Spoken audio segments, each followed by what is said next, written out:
is Israel. There's a part in there, excuse me, where he talks about entering the land, and that once the nation enters the land and settles and life begins to become routine, we're going to want a king. But it's not that we're going to want a king. The words are, we want a king like all the other nations. And that's the driving force for why we're going to say that we want a king. It's the Jewish desire to look like everyone else, to act like everyone else, the desire to blend, the desire to be like everyone else. And we ask this question throughout the ages, right back from when Moses first mentions it in the Torah and all the way through, even to today where we say, am I a Jewish Canadian? Am I a Canadian Jew? Which is the noun? Which is the modifier? Which is the adjective? And we're constantly asking that question of ourselves.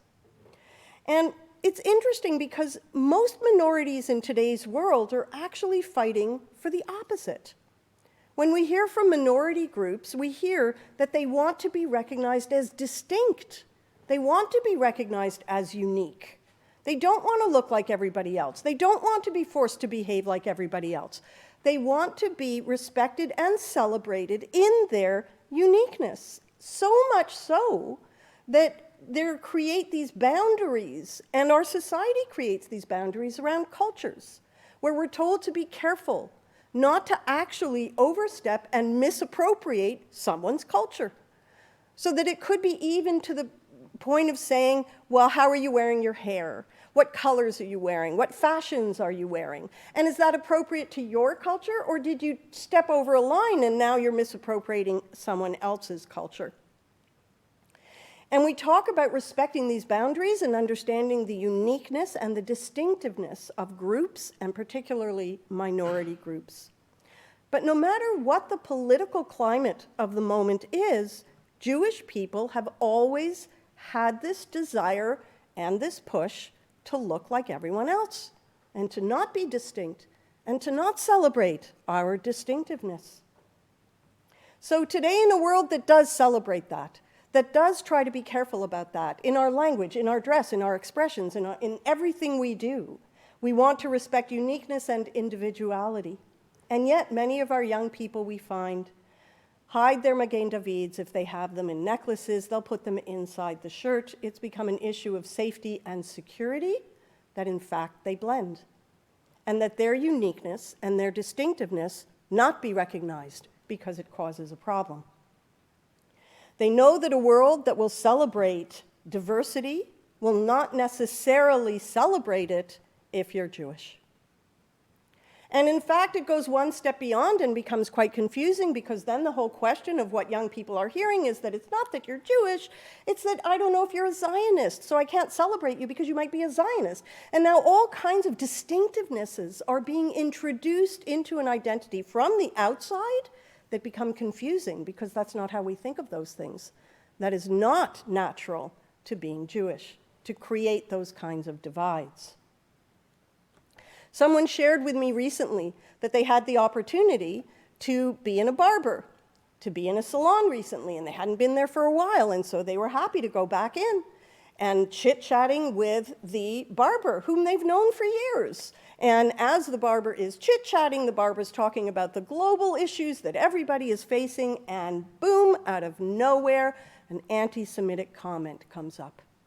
And it comes up talking about the idea that wouldn't the world be a better place for everybody globally if World War II had ended differently? And a statement was uttered that is horrifying to any and every Jew. And suddenly it's okay and it's tolerated. So thousands of years ago, the Torah told us, you will want to resemble others. Being distinct the way that you are is going to be a challenge, and you'll resist it. And you're going to head to say, I want a king like they have. It's not I want a king like they have. I want to be like all the other nations. And so the Torah says, okay, so let's talk about structures.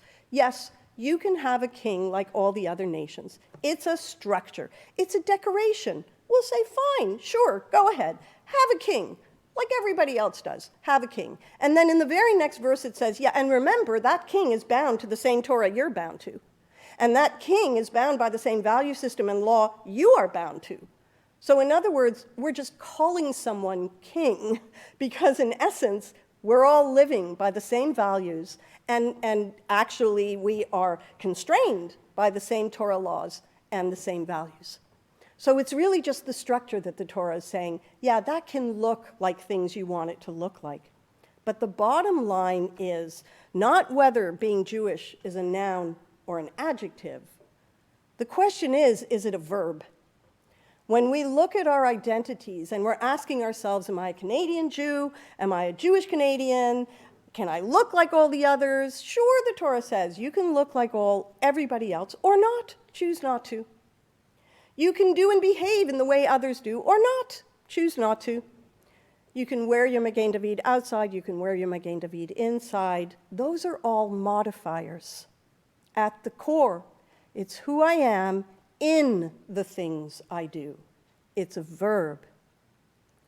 When we talk about the fact that our actions express a certain way because they're expressing through a Torah lens, because they're expressing through Jewish values, we are talking about a verb. We're talking about action. The Torah this week reminds us that the desire to bring down the barriers of difference, these are true and real and positive desires to see what is common with everybody and to build on those common things that we have. But while we're engaging in the journey of blending and connecting and building on what is common, we should always remember that at the core, we are also connected to Torah. All of us are nurtured by its values of strength, spirituality, and acts of loving kindness. So when we look at everything and we say today's world is complex and it is layered, and we think we're facing all these modern issues of culture and barriers and distinctiveness and uniqueness and expression and unfairness, and we get frustrated, and we're not exactly sure what is the answer to all of this, and how do I express, and then tell my children to express, and how do I support them navigating this kind of world of complexity, and when, inevitably, we're going to hear, why can't I just be like everybody else? And we look in the Torah this week, and we hear it again, where Moses says, you will feel that. You will want that. That's fair, and that's legitimate. And it is something that has the positive side of common ground and bringing down barriers and uniting.